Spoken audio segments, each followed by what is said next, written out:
Merci encore. Est-ce que vous pouvez vous présenter et nous rappeler un peu la chronologie des événements que vous avez vécus avec l'ordre, s'il vous plaît? Oui, donc je suis psychiatre et j'exerce en milieu hospitalier. Depuis 2018, je fais des remplacements dans les hôpitaux périphériques. Donc en psychiatrie adulte et en pédopsychiatrie. Et du coup, voilà, j'ai écrit à l'ordre en août 2021, suite au discours du président Macron qui a annoncé la loi sur le pass sanitaire, pour leur dire que je considérais que cette loi ne nous permettait plus d'exercer en respectant la déontologie médicale sur plusieurs points, sur le consentement libre et éclairé, sur la discrimination d'accès aux soins, sur le secret médical, enfin sur beaucoup de choses. Des piliers en plus. Le rapport bénéfice-risque, la protection des enfants, etc. Et du coup, j'attendais, voilà, j'ai écrit pour leur dire que je m'inquiétais de cette loi et des conséquences que ça allait avoir sur notre pratique, que ce que je voyais déjà dans les hôpitaux, c'était inquiétant parce que je trouvais que c'était de la maltraitance à la fois des patients et des professionnels, parce que moi, ce que je voyais dans les hôpitaux où je suis allée, c'est-à-dire à Mende, à Brive, à Tulle, c'était des services qui étaient des hôpitaux qui étaient quasiment vides, alors qu'on nous alertait sur les crises sanitaires, avec des services entiers qui étaient fermés pour accueillir des patients Covid dans des régions où depuis 8 mois il n'y avait eu aucun cas. Donc, par exemple, à Mende, c'était des services sont restés fermés pendant 3 ans, alors que pendant 1 an, il n'y avait pas eu de cas du tout. Pas tout à fait 1 an, mais 8 mois, et avec des mesures qui étaient maltraitantes pour moi, parce que les patients, ils étaient enfermés dans leur chambre jusqu'au résultat du test, et au départ, ça pouvait durer jusqu'à 5 ou 6 jours. Et dans les chambres de psychiatrie, il faut savoir qu'en général, il n'y a pas de téléphone. Il n'y a pas de télé et les gens n'ont pas accès à leur téléphone portable. Et ils avaient décidé en plus de mettre toutes les affaires personnelles des patients dans des salles communes dédiées à cet effet pour éviter, je ne sais pas quelle contamination, puisque les patients étaient enfermés donc seuls dans leur chambre avec rien et un masque et pendant 5 jours jusqu'au résultat du test. Donc ça, je trouvais ça absurde. Prison. Voilà, c'est ça. Et j'ai été aussi amenée les urgences à faire des entretiens sur le parking des urgences, parce que les patients qui refusaient les tests parce qu'ils étaient délirants, persécutés, ou des enfants, ou déments, j'ai été obligée de faire des entretiens sur le parking des urgences, parce que on voulait pas laisser rentrer les patients dans un box aux urgences pour faire un entretien psychiatrique. Quelle violence. Donc voilà, j'ai écrit tout ça à l'ordre des médecins. Et j'ai juste une réponse au téléphone quand même. Le président de l'ordre m'a rappelé, c'est dans l'Hérault, donc il m'a rappelé au bout de 2 heures pour m'assurer que tout allait bien, tout était déontologique. Enfin, il a reconnu au téléphone que quand même le consentement, il n'était pas tellement libre et pas tellement éclairé, que le secret médical, c'était pas très respecté, et que pour les enfants, la balance bénéfice-risque, c'était pas terrible, mais que c'était pas grave parce que c'était pas obligatoire. Alors, il reconnaît tout ça, mais il me répond pas par écrit, bien sûr. Et donc, moi, je les ressollicite quelques mois après. Donc, moi, ils m'ont interdit d'exercer quand même. L'ordre m'a envoyé un courrier en me rappelant que j'avais plus le droit d'exercer puisque je n'étais pas vaccinée. Et moi, je leur ai réécrit pour leur demander de me justifier cette interdiction pour mon assurance responsabilité professionnelle qui me demandait toujours les payer. Et ils m'ont pas répondu.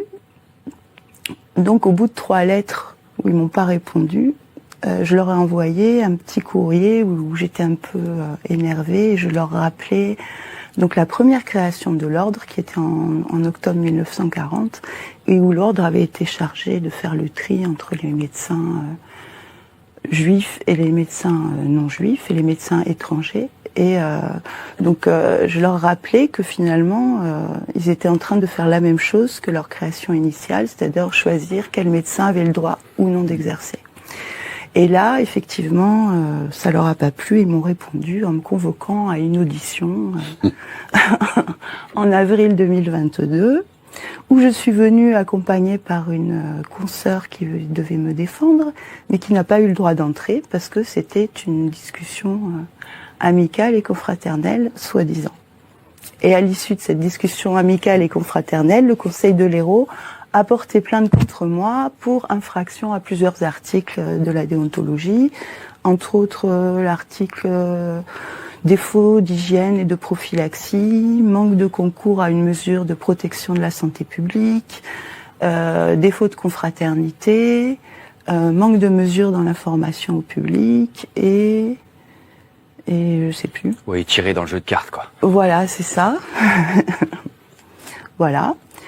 Ils n'ont pas envoyé le mémoire, ils n'ont pas pris d'avocat, ils n'ont donné aucun signe jusqu'en jugement qui était par la Chambre disciplinaire d'Occitanie en juin 2024, où là, la Chambre a été en difficulté justement pour dire mais en quoi vous avez fait preuve de défaut d'hygiène et de prophylaxie, en quoi vous avez fait tout ça, ils n'avaient aucun argument, ils n'avaient rien. Parce que le mémoire, non, c'est l'argumentaire de l'ordre. Normalement, c'est l'argumentaire, mais ils n'ont pas envoyé d'argumentaire, juste une plainte. Et du coup, cette chambre disciplinaire a même lu, parce que en fait, j'avais aussi distribué des tracts devant les collèges, les lycées et sur le marché de ma ville, Frontignan, pour appeler les gens à la prudence, pour les informer de leurs droits sur la vaccination, et voilà, et pour éviter aussi que trop d'enfants et d'adolescents se vaccinent, parce que c'était ça qui m'inquiétait beaucoup. Et donc on a lu ces tracts en chambre disciplinaire, ils n'ont pas été considérés comme problématiques, au contraire même, ils ont jugé que ça avait permis aux jeunes de faire un choix éclairé. Ils ont juste considéré que oui, peut-être j'avais fait preuve de défaut de confraternité au moment du passage en audition, parce que j'avais un comité de soutien qui avait collé des petits autocollants sur les murs de l'ordre, et ça leur avait déplu.